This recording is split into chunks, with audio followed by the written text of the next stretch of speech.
Hello, and as Dr. Chalice or Tom Atkins would say, Happy Monday. Yeah. Bye. I'm just kidding. Look behind me. Saw review time, and who else is here? Me and the trucker. Yes, we're going to review a scary movie. And we're going to talk about how Joaquin Phoenix is not the Joker. Okay, enough of that. Sounds more like Bugs Bunny trying to be the crypt keeper.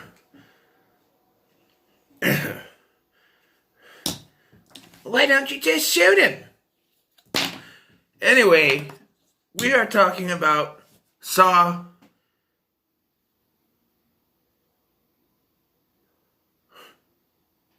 You may be thinking, 2? No, it's supposed to be a V. Saw 5. V, like the Roman numeral V. Saw 5. And this one is the only one I think I actually went to see in the theaters, to be honest with you. I didn't go with them. I went to the theater, and there was a coworker of mine, a friend of mine. He was there with a couple other people, and we watched it together. And, yeah, so the flashbacks don't stop. Even in Jigsaw, I think Jigsaw's flashbacks, and we'll get to those, because those are flashbacks, not really flashbacks, but they are flashbacks, and you know they're flashbacks, which, get to that. But here, these flashbacks are all about Detective Hoffman. Now, he became part of Jigsaw's crew, so to speak. He became part of the Jigsaw crew. Yeah, with Saeed. No, I'm just kidding. And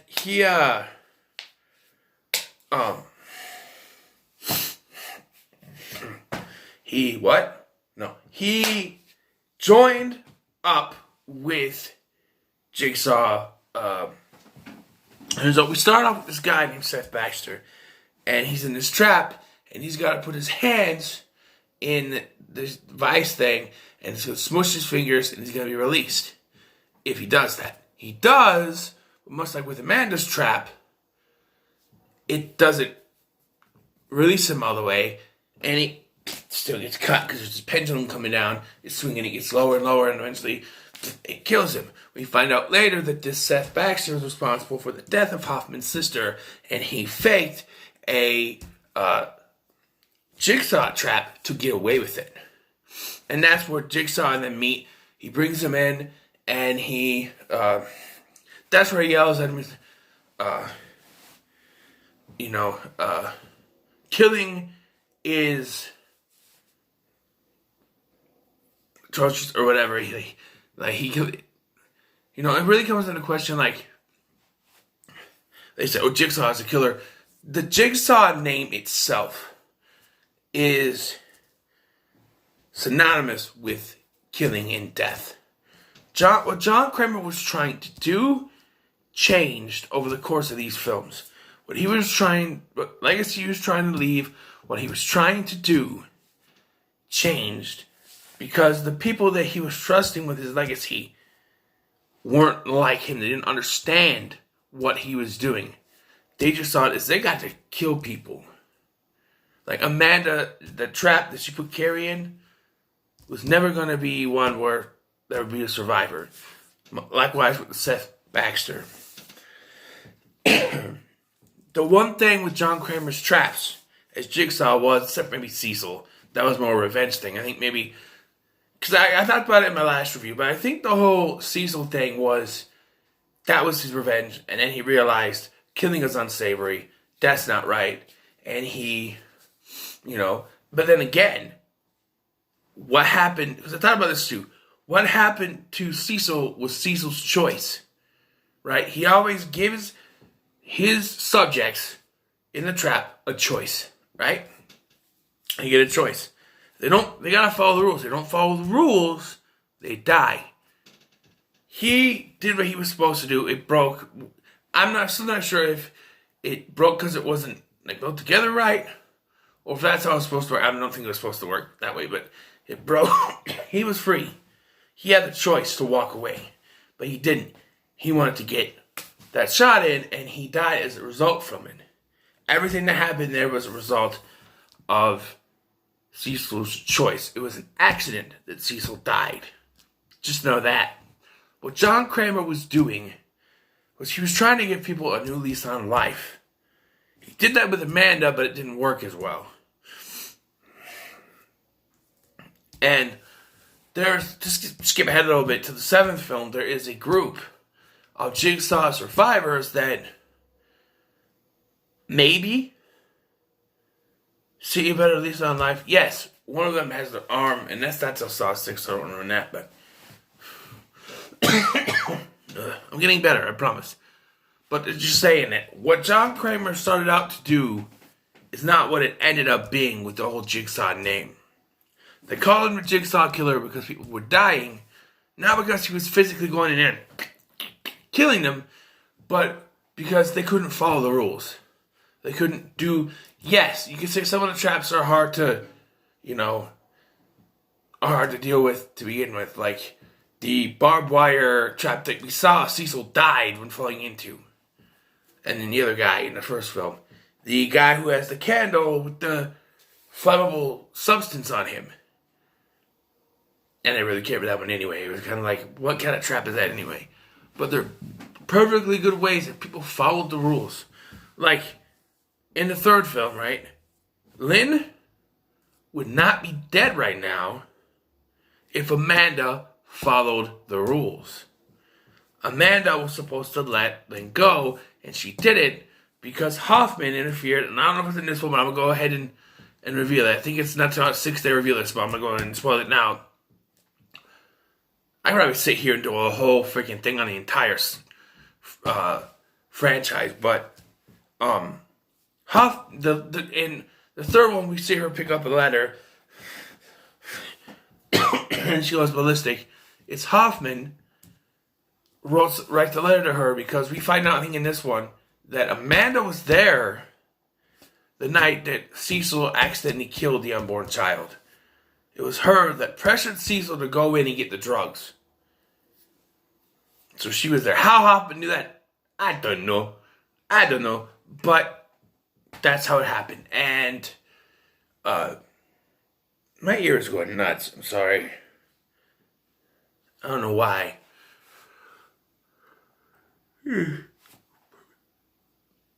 So, like I said, it's completely like their choice. Like, if you choose not to follow the rules, you're going to die. Jigsaw responsible for that? Yes. But indirectly. Because he just sets up the traps, puts the people in it. They have to follow the rules. Like Dr. Gordon in the first one. I know I'm going to go off the beaten path with this. I'll get back to the movie, I swear. In the first one, he was forced to kill Adam. If he just straight killed Adam, he would have been free to be with his wife. He wouldn't have choked his leg. Nothing. He was supposed to have his leg, but would he have needed to? I guess he would have. He wouldn't have a leg, but he'd be free. And he'd be let go. How cool would it have been if it was revealed this way, alright? He does what he's supposed to do. He cuts off his foot, crawls over, grabs a gun, shoots at him, actually kills him. And then all of a sudden, as he's there trying to grab his leg, the body in the middle of the room rises up. Dr. Gordon is like, and they, it's Jigsaw, and he says to me, he says, Congratulations, Dr. Gordon. You have fulfilled your test. Or something like that. Now, I don't know how that would work, seeing as he would know what the guy looks like. Wouldn't that be a way to end it? And it just ends there with da-na-na, da-na-na, da-na-na. I'm just saying. That might be a little bit weird, but back to Saw 5. So after the events of the previous film, Agent Strom is stuck in that room where Jigsaw's body is. So, my question with this, okay, so, I don't know if we got out, but, okay, so we know that Jigsaw's body ends up in the morgue, right? So, we know that the cops eventually get into that room and eventually are able to get the bodies out, right? Agent Strom should have been smarter than this. Instead, he finds a secret door and he tries to, get out of there. Why? Why didn't he just wait?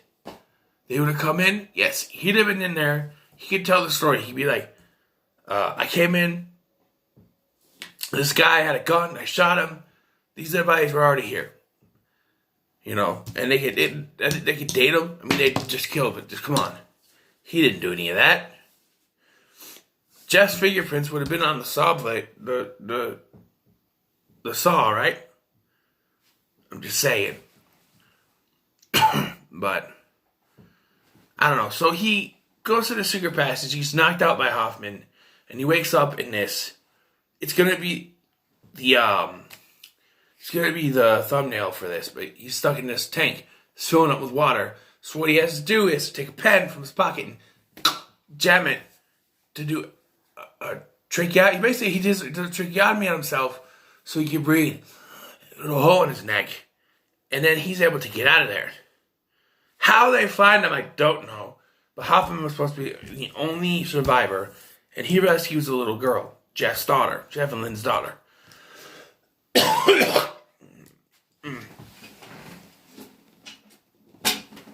Sorry, I don't like doing that on camera. But when you eat the phlegm, you gotta do something about it, right? So, it's getting better, I swear. I'm not coughing as much as I usually am, so. I'm gonna spoil this. Because it doesn't really make any sense, but it works to talk about it here. On the unrated version of Saw 6, there's a post-credit scene that shows Amanda going to talk to the little girl and telling her not to trust the man who rescues her. But John says he's the only one who knows where she is. Clearly, that's bullshit. And Hoffman knew where she was. But, see, that's the thing.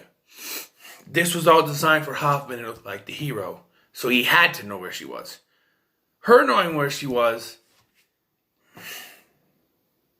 I don't know.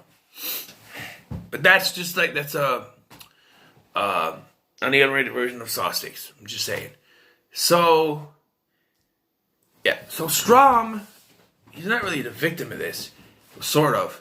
Hoffman decides he's going to frame Strom for being Jigsaw's apprentice. And his next target is Special Agent Erickson. And Erickson is one of those, he's in this film, and he's introduced in this film, and he goes on to be a focus of the next one. Okay.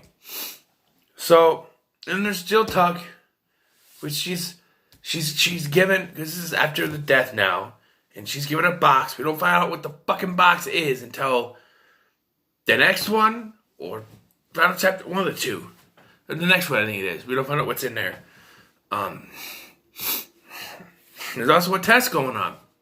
The group of 5 people who are all involved with a tenement fire. This building was set to be put on fire. The guy who did it was told that there was no one in there, but there was. People died. And all these people are connected to that. The one thing is that this one is that one of the only main traps that I don't see has any connection to John Kramer. The first one, Lawrence Gordon, was his doctor, and Adam was taking pictures of Dr. Gordon. The second one were part of the group of cops that, Tap and Singh, they attacked him. And they were part of the same police department, so we get revenge on them. Rig was also part of those cops. And it, was part of his test. And was connected to Art Blank and Tate Matthews and Detective Hoffman. Hoffman is the connector there. Sure. And then that's 4.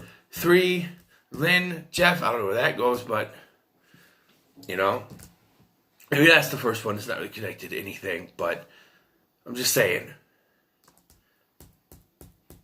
Yeah, that was the first one. But this one isn't connected to anything Jigsaw related either. Although that is connected to him because she has to save his life. She's a doctor that can save his life. So it's connected. This is really the first one that I don't see has any prior connections to Jigsaw, John Kramer. It may have a connection to Hoffman. Maybe the building that was burnt down was his old apartment building. I don't know. But, connection there. But, yeah, just, the other two movies have a connection. But, yeah. So, they go into this test, and a person dies in each room, basically. There's this thing where you have to pull up, you have to grab a kid, put it in there, or it's going to, before the time's up, it's going to yank you into the two blades, cut your head off. And one chick, the blonde chick, she doesn't make it, gets her head cut off. And then the bald guy who seems to know everyone, he gets killed in his other room, where they got to find the keys because he's trying to kill this little skinny guy. And then it's down to 3. So, Megan Good's character, she tries to force the tweaker guy to get in the tub so they can connect all these things to him, and he won't do it. So then the other chick, she stabs her in the neck and throws her in there, and they use her body. And then they get to the last room and they realize, because this room they have to put their heads in and give blood to fill up this thing. And they realize there's 5 slots. All the keys could fit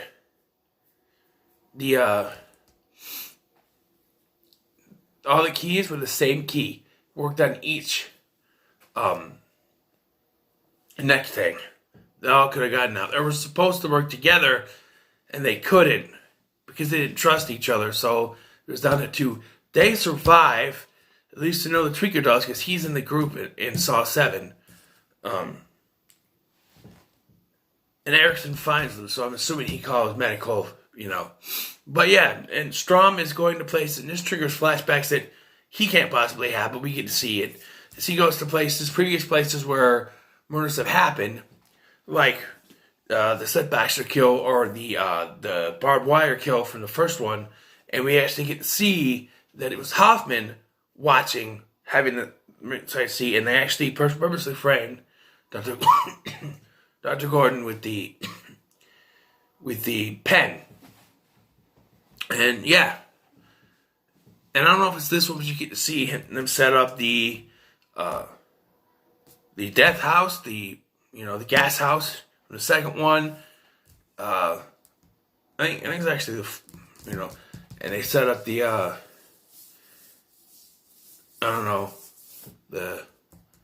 it's one of those flashbacks I don't like talking about because it's confusing. You forgot which movie is in which one. But eventually, Erickson tracks down Strom and finds his phone at the site of the test. Here's my problem. I thought about this watching this. His phone was taken as evidence, put in a little baggie at the FBI, and put away as case evidence. I know they show Strom went to get some paperwork and stuff, but why would he have his phone? It's evidence. You can't just take evidence out. Hoffman does it, but it's not legal. Even if it's your own phone, if that's evidence in a case, you cannot take it back. So the fact that Erickson just sees the phone is like, it's Strom. He doesn't question how to get the phone back. Did he steal it? How is it here? Yes, he could just throw it away like, oh, he must have took it from the evidence lockup, or it's in a box. I don't know, but yeah. And the end trap is actually foreshadowed in the previous film, which is a flashback. In a flashback that takes place way before this, and it's the Cecil thing. After Cecil kills himself, John unboxes this glass box that has shards of glass in it. You don't know what that's for until this one.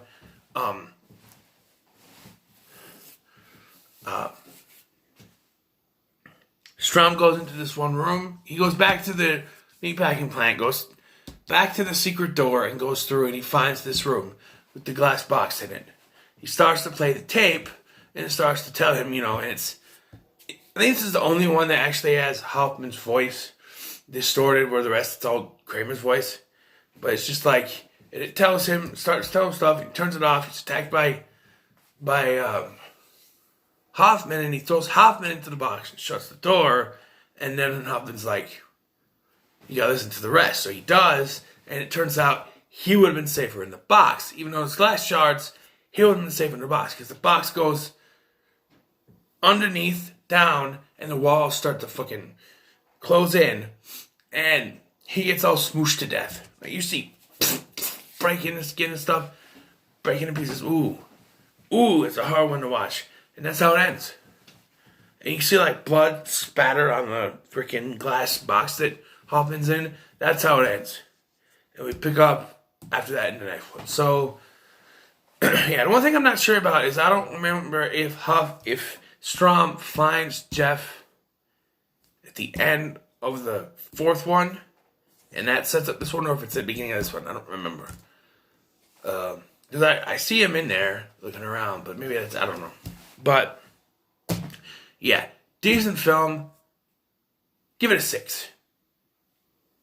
It's one of the better ones, but I feel like in the context of the story, there's way more flashback here.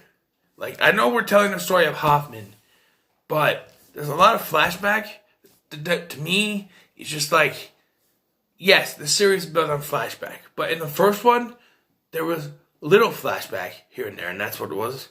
And in the second one, there wasn't like any flashbacks.